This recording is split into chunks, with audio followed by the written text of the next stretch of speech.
Loss অ্যাঞ্জেলসের দাবানলে Hollywood তারকার মৃত্যু। গত এক সপ্তাহের বেশি সময় ধরে দাবানলে বিপর্যস্ত যুক্তরাষ্ট্রের লস অ্যাঞ্জেলস। ভয়াবহ এই প্রাকৃতিক ধ্বংসযজ্ঞে ক্ষতিগ্রস্ত হয়েছে এ শহরের স্থানীয় লাখো মানুষ। বিশেষ করে ব্যাপক ক্ষয়ক্ষতির সম্মুখীন হয়েছে হলিউডের অনেক নামি দামি তারকারা।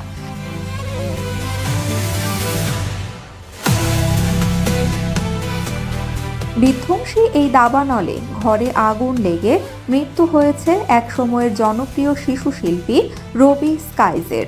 জানা যায়, লস অ্যাঞ্জেলেসের মালিবুতে 17 একর জমির উপরে একটি বাড়িতে থাকতেন স্কাইস। ছেলের মৃত্যুর বিষয়টি গণমাধ্যমকে নিশ্চিত করেছেন মা শেলি স্কাইস। 1998 সালে অস্ট্রেলিয়ান বংশোদ্ভূত স্কাইস খবরের শিরোনামে উঠে আসেন তৎকালীন ব্রিটিশ ধারাবাহিক কিডি ক্যাপারের মাধ্যমে।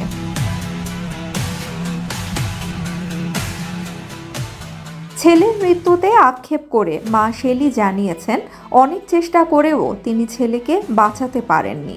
সোশ্যাল মিডিয়ায় শেলি লিখেছেন, বুক ভেঙে যাচ্ছে, আমার জন্য একটা উপহার ছিল। এ সময় তিনি আরও বলেন, অনেক চেষ্টা করেছিলাম বাড়ির আগুন নেভাতে, কিন্তু পানি দেওয়ার সময় দেখা গেল পানি সরবরাহ বন্ধ করে দেয়া হয়েছে।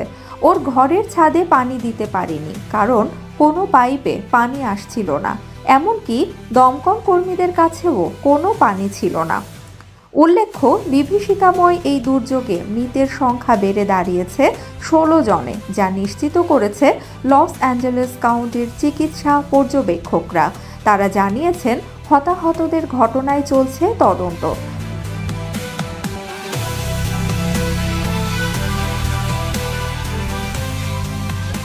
অনাকাঙ্ক্ষিত এই বিপর্যয়ের ইতিমধ্যে ক্ষয়ক্ষতির মাত্রা দাঁড়িয়েছে প্রায় $250 বিলিয়ন।